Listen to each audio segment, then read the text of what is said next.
Welcome to the Lexy Show Fashion That Gives a Damn. This week I'm joined by a natural dyer and slow fashion designer, the founder of BillyNou.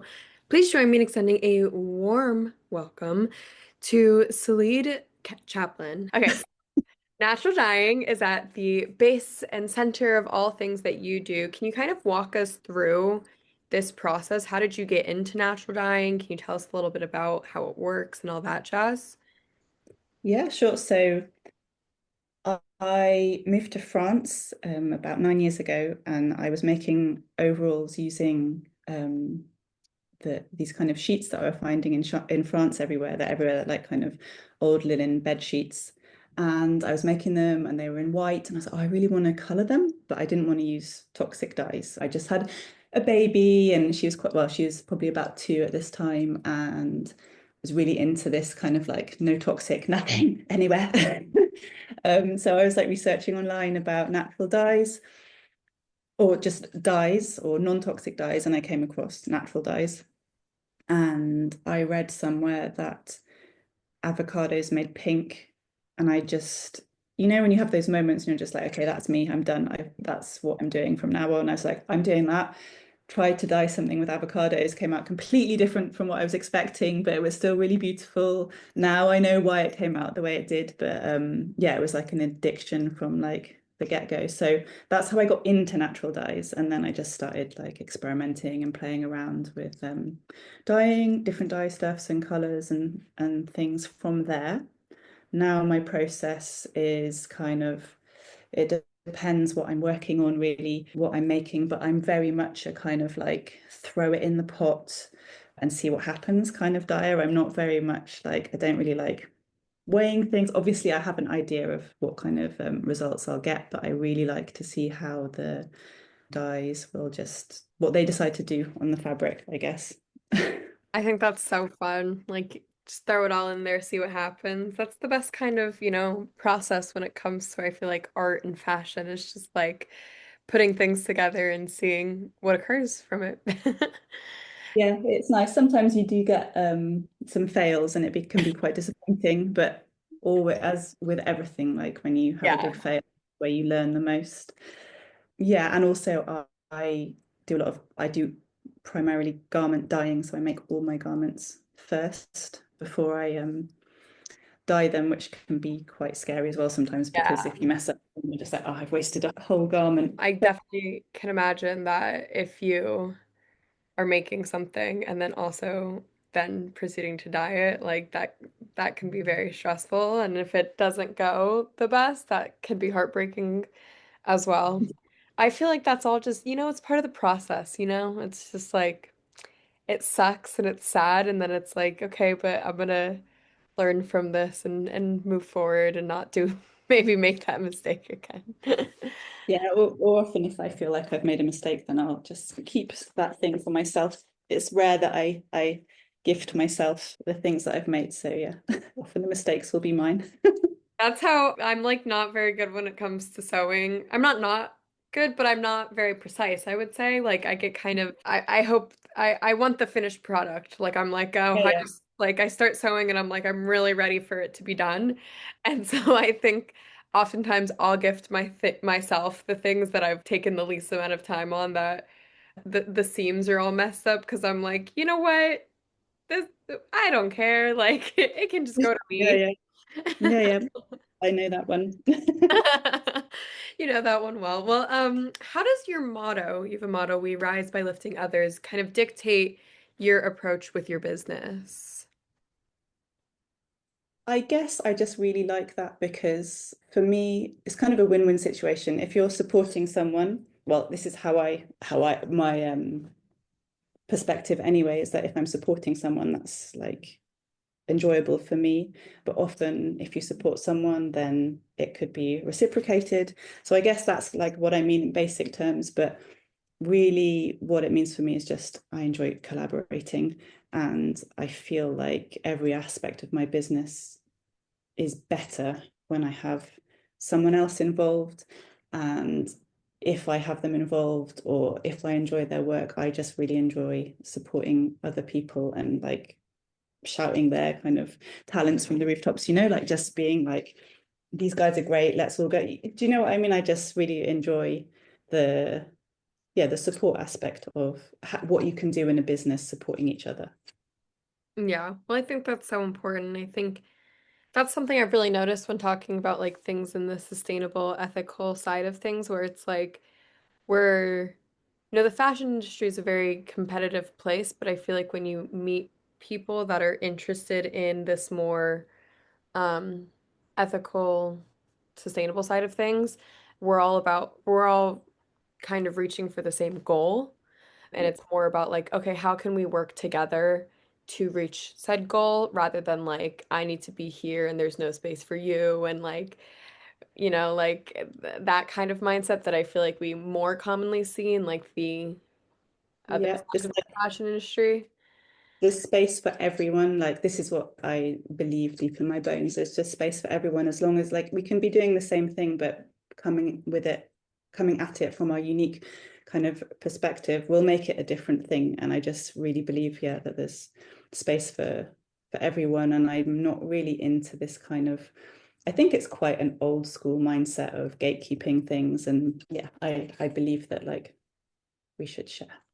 I'm right there with you. I say that a lot in terms of I think that's just a good life lesson to learn, like in general, not even related to fashion and ethical production. Like it's just like there's space for all of us, and just because one person's doing this thing now and succeeding now doesn't mean that you won't be at that point at some point. And so it's good to cheer that person on now because when you get to that point, you're gonna want them to cheer you on. And I feel Mm. like that's something that like growing up as a woman, like a lot of the times, unfortunately, like women are put up against each other. And so it's like kind of unlearning this thing that society and social media and TV shows has taught us where it's like, oh, we can't be happy for other people's successes. It's like actually there's room for everyone and like, you'll get there too and maybe we can, all build each other up in that journey of getting to that rather than bringing each other down. Absolutely. Yeah. Yeah. So you mentioned briefly how when you had a kid, you started learning about all these things and looked into natural dyeing and things Mm. like that. How has like motherhood, you know, outside of this or in this inspired you to embark on the sustainable lifestyle and create this company and what did you learn when doing that research? Like what are some things that kind of really shocked you or that you were like, okay, I've learned this now and I'm never doing that again? I've always been quite a kind of sustainable minded person, I guess, not super consciously, but I think I've always enjoyed reusing things. I've always enjoyed like thrifting. I've always been conscious of not wasting stuff. But I think what having becoming a mother did for me was very much like flip a switch and be like,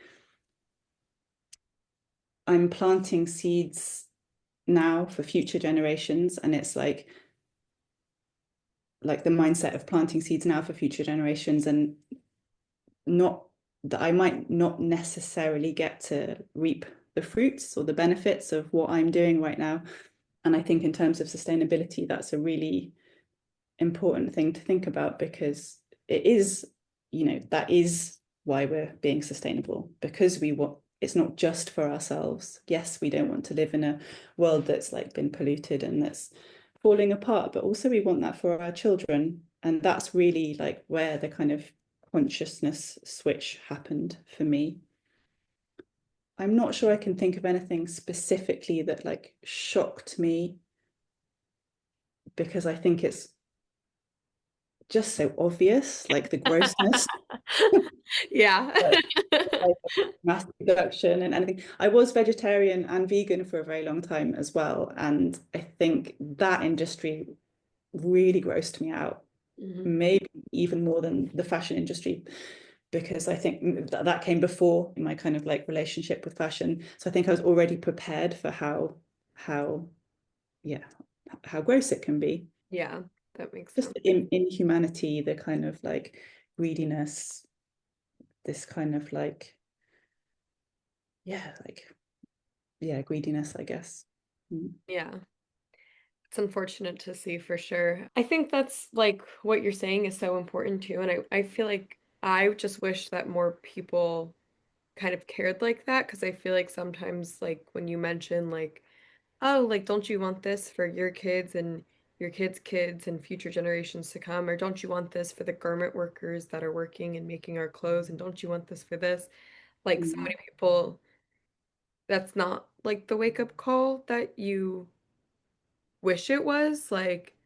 Um, like I feel like that was for me, like I learned a lot about the fashion industry and I was like, oh, if this is hurting the planet and this is hurting people and this is hurting animals, like I don't want to be involved in this.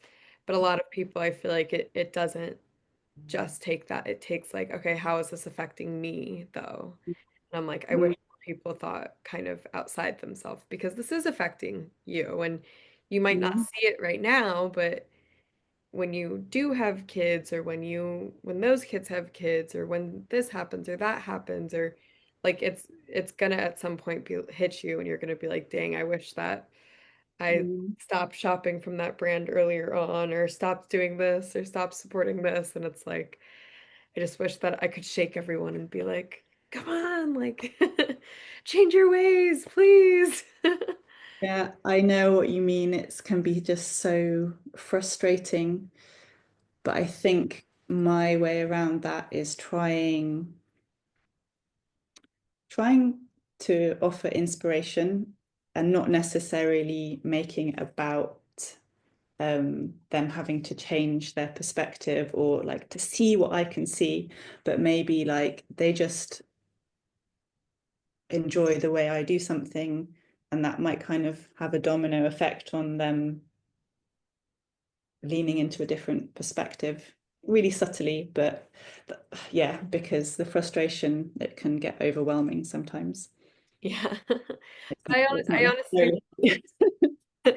I honestly think that's one of the like better approaches. This is something I've talked about a lot where it's like, how do we approach this topic with people that get really turned off by like you bring up that vegan or vegetarian or sustainable or ethical or anything and like literally I feel like with some people the conversation immediately gets shut down. They're like, "Oh, like you're lecturing me." And I'm like, "No, like I literally didn't even say anything. I said that I was vegetarian. Like I that wasn't anything related to you." And I was like I just like was noticing that a lot and I think that was part of like my journey was like learning how to talk about this and not turn people off by it or not seem too preachy or not seem too this or that. And that's been part of the process. And I honestly feel like one of the best ways is just being like, oh, well, like I'm gonna post about this or I'm gonna briefly bring up this in a conversation. And I feel like I notice it a lot in movies as someone who cares a lot about this, like when they like bring a plastic straw or something, or not quite literally the opposite, when they bring a reusable straw and they don't make it like the whole focal point of the movie or like whatever. They just talk or like this character is a vegetarian, and this whatever, and there's this, and it's like they don't make it the whole focal point of what you're supposed to be paying attention. It's just like an added quirk. And it's like, okay, now that we've briefly brought this up, now that's going to leave the viewers thinking about this and that. And so it's like, I think that's kind of a sneaky way of us bringing in sustainability where I'm like, oh, you like my outfit? Thank you. I thrifted it. Or like, I naturally Yeah. dyed it out of avocados. Like, take that. Maybe people will be like, whoa, how do you do that? And like, how do Yeah, you? what you can get colors, you can get pink from avocado stones. Wow. Like I think people just don't like to feel bad or guilty or Yeah. like that or shame. And it comes down to very like basic human nature at Yeah. the end of the day.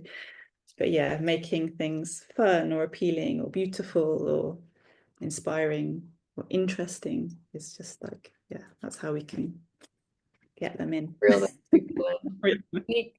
Sneaky ways. So you mentioned a preference for evolution over traditional business growth. How does this perspective kind of shape the development of your company? Yeah, okay. So this is like a really big thing for me. The I've always focused on like an authentic evolution over kind of scaling my business. I've never really been interested in scaling my business in the kind of traditional sense. I think most business-minded people would think about scaling their business or growth. For me, I've always just kind of taken opportunities that feel good or that feel aligned with me. And it's a bit, comes back a bit to like the question about we rise by lifting others. Like I'll often find myself in a position of growth when I'm collaborating with someone else, or when I've got a new partnership or relationship or friendship with someone. So recently I've had to give myself a bit of a talking to, because sustainability is great. And I think that my business model is very sustainable when I'm making everything, dyeing everything, sourcing vintage fabric, making things from my home with old machines, things like that. But actually, what's not sustainable about my business is like the effect, like my time and energy and what I'm getting out of it can be unsustainable. So like if I'm sometimes I find myself putting so much time and energy into something for very little return. And for me, you have to think about yourself as well, and how your life is, and the time that you can rest, the money that you're making. So for me, I've made a new friendship relationship with some people who are producing fabric in India. She's a French lady, and she contacted me asking if I'd like to collaborate with her, and we built up a great friendship. I now pack her fabrics for her and send them to her customers in France. She's also married to an Indian guy, and they have a company together where they also produce garments. So for me, this was like really interesting, because I've always made all of my own garments myself. And I've always had a bit of a like triggered sensation in my body when you hear things like made in India or made in China. But what this relationship has done for me is kind of open my eyes to how I can support them, they can support me, and I can support myself sustainably in like my life if they produce a garment for me. Mm. So this is like a really interesting and first, like very fresh evolution for BillyNou. They're producing a shirt for me. So I'm really excited about it. But my kind of back to your question about a special or very significant garment, BillyNou garment, it would be the shirt. So obviously I've designed the shirt, I've created the shirt, and there's one particular shirt, which was the first one I ever made, like with no mistakes or anything. And that is, for me, that just marks a really like significant moment in the evolution of BillyNou. And it's a gift for my partner who I work with. And, for him, he really loves it. It's like something that I can offer him that's like really special as well. So yeah, that's the garment that is the kind of significant garment at the moment that comes to mind. I love that. I think that's amazing. And I think there's so many facets to what makes it special, which is like is even better. Um, Mm. but I think that's, awesome that you've been able to also like collaborate with people and have that experience kind of, make you think differently about what we see and what we read on our tags or um, Mm-hmm. stuff like that. And so I think that is, such a unique and amazing, experience because I do think like a lot of the things that we get that have the made in China on it on the tag, we kind of like have a certain mindset about that when it comes to like, maybe it's overproduced or made in Yeah. a factory or something like that. And so it's really cool to have that kind of like mindset shift where it's like not everything with a made in China tag is necessarily made.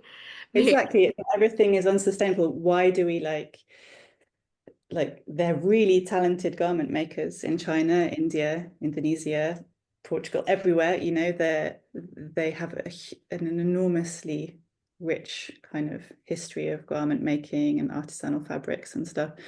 But there's just these really horrible connotations with like child labor and stuff like that, which you have to be really careful. And for me, I would never ever have a collaboration or go into a collaboration like that if I didn't 100% trust the people that I'm working with, and I do in this collaboration. So it's really nice. I have a great friendship with them, and yeah, it just feels like grown up, you know, getting a small production of 100 shirts made, and it feels, yeah, it feels like yeah, some growth. It's expanding me. It's expanding my kind of my the way I'm doing business. Yeah. Well, I think that's also so important where it's like a lot of the times we'll talk about in the fashion industry and the sustainable fashion industry is like, is it possible to maintain this aspect of sustainability while also growing a company? And I think that's something that's talked about a ton when it comes to Mm, this, is this scalable?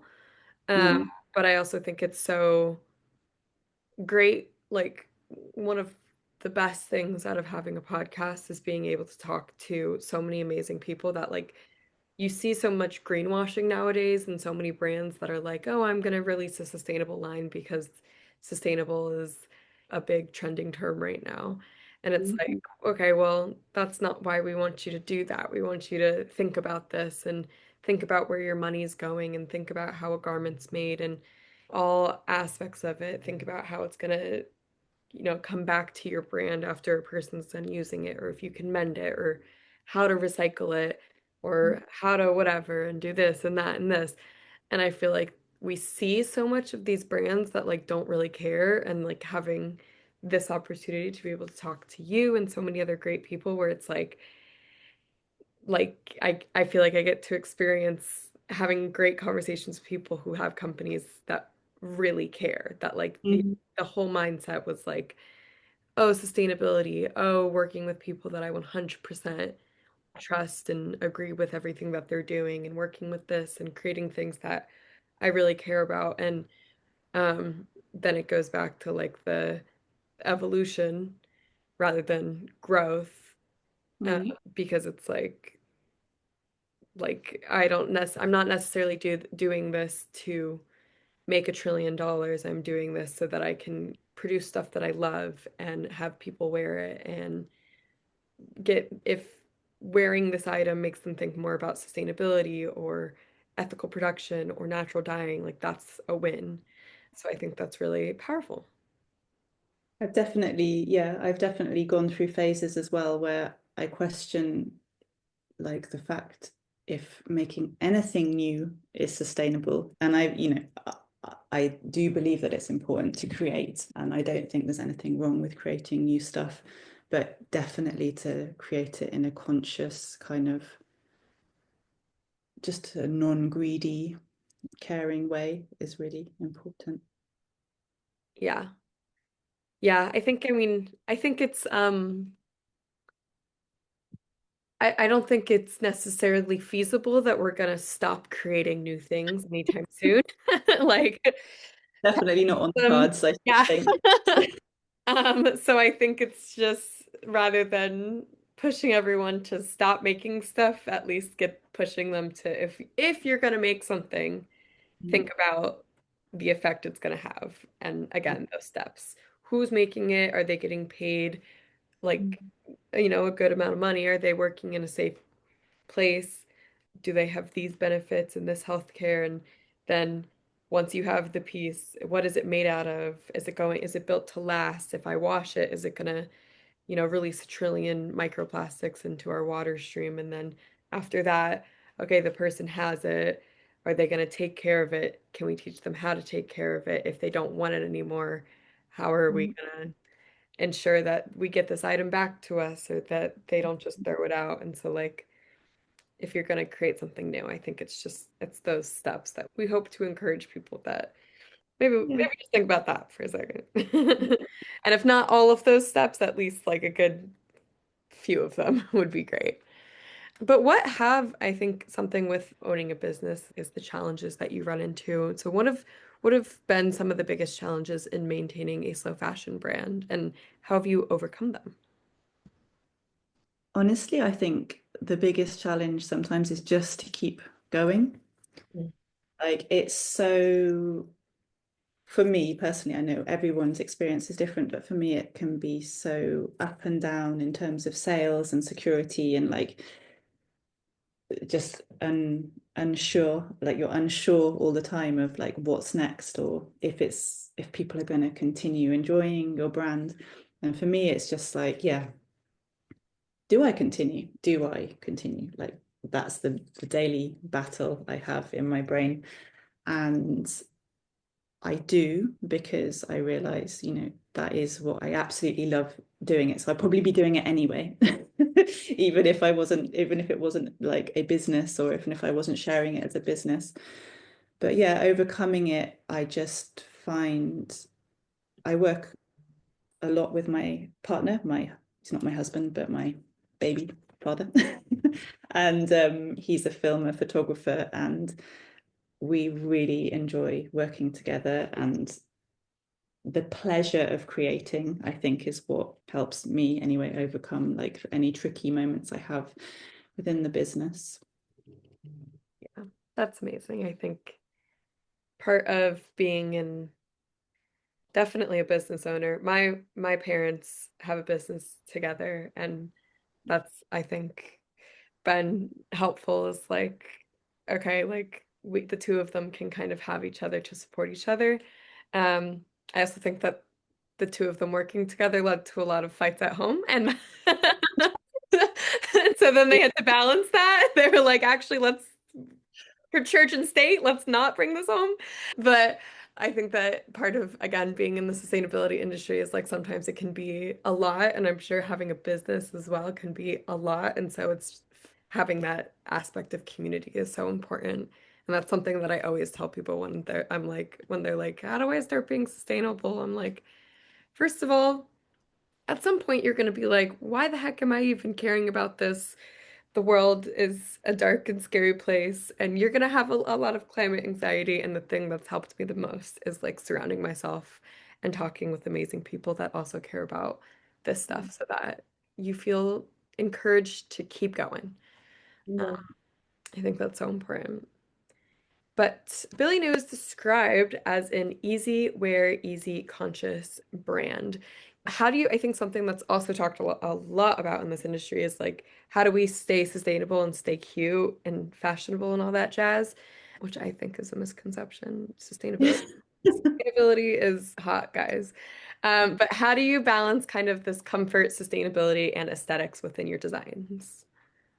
I guess what I would say is I've always loved oversized things. Mhm. Good So for one. me, I just love simple designs. Like a lot of the things that I make will just be like basically rectangles or squares or like obviously with a bit of styling gone in there. But for me, that's like cute. I love like an oversized look and I feel like yeah, aesthetically it can be really like statement piece feel. Mhm. So in that respect, I find that quite easy because that's what I love and it's not too complicated. I'm not I'm not a great pattern maker, if I'm honest. Like I numbers, I get really confused with numbers, measurements, I get really confused with measurements, but I can just about handle like some squares and some rectangles and That's all you need at the end of the day. like together in a kind of cute way. So yeah, aesthetically that comes quite easily to me, but also in terms of the fabrics that I use, like my main focus is on using vintage fabrics. I do use new fabrics as well, but I just love the kind of the linen that you find, the vintage linen that you find here in France. So that's like another sustainable aspect, and also just not using toxic dyes, hand dyeing things. It's just that it automatically gives things a kind of a sustainable aspect. So sustainability, aesthetic, and comfort. Yeah. So Thank they're you. Hit all of them. baggy naturally dyed clothes. There you go. That's the That's answer. the secret formula. There you go. The secret formula. I love it. Amazing. I think we've covered some great things, but I still always like to ask anyone before when they come on before we wrap up of if someone is starting their sustainable journey, what are your top tips to give them for like a here's what to start with? Okay, I think if someone's thinking of starting a sustainable journey, the fact that they're already thinking about it is the best and most important step. My top tip would be don't over sustain yourself, sustainability yourself. Like don't get all wrapped up in it. Don't make it too complicated. Just start with one thing and something that you'll find easy to do and go from there. Yeah, I think that's so important. I Yeah, like I'm just thinking of myself when I first started BillyNou with no money, no nothing, and I just almost kind of like sustainable to myself out of creating BillyNou because everything had to be a certain way. And some things were more expensive than I could afford. So I actually had to decide like what to prioritize to get my business going. And then I'm still now making changes to things that like for example, my labels, I've just got some new labels, which I finally feel like they're a good fit for BillyNou. They're cotton woven. But when I started, I had polyester labels. So there's your part but of the intention was there. your evolution. There's you know, you got you switched eventually and I think that's even like such a cool thing, like aspect to think about where it's like I don't think we always think about like, oh, what's in the buttons that we wear and on our tags and what's on this. And so I think that those are always the little switches that I'm like, gosh, Mm.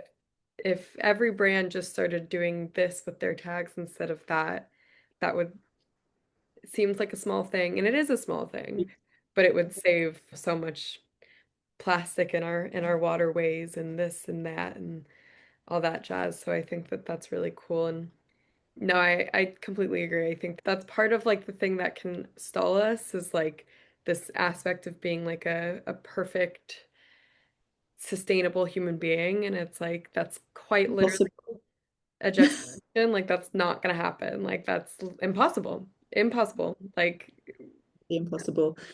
I just, yeah, don't, I don't like the idea of people making themselves feel bad. Like I feel like any good change has to come from feeling good about something, not because you're feeling guilty or because someone's like made you feel guilty or yeah, I think we want it to come from a happy place or not a happy place, but like a positive place. yeah, completely.